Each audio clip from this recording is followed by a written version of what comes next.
ரோட்ல இருந்தாலும் அடிச்சு இப்படி பண்றீங்க, வீட்டுக்கு தூக்கிட்டு வந்து வளர்த்தாலும் அவங்களையும் துன்புறுத்துறீங்க. எதுக்கு இதெல்லாம்?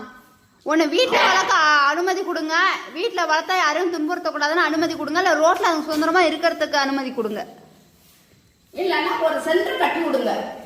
யாரா இறக்கப்பட உள்ளவங்க அந்த சென்டர்ல தூக்கி கொண்டு வச்சு சோறாக்கி போட்டுக்கிட்டாச்சும் இருப்பாங்க.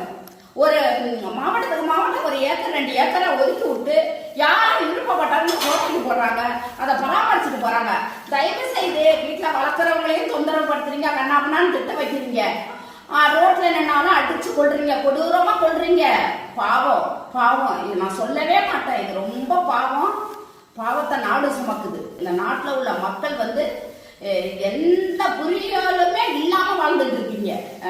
எதையுமே தெய்வத்துக்கு பயன். படிச்சவங்களை காட்டு படிக்காதவங்களை காட்டியும் படிச்சவங்க தான் முட்டாளா இருக்காங்க. ஒரு ஸ்கூல் பிரின்சிபால் தான் அடிக்கவே சொல்லியிருக்காங்க. ஸ்கூல் பிரின்சிபால் அவங்களுக்கு என்ன மனசாச்சு, அவங்க படிச்சிருப்பாங்கல்ல.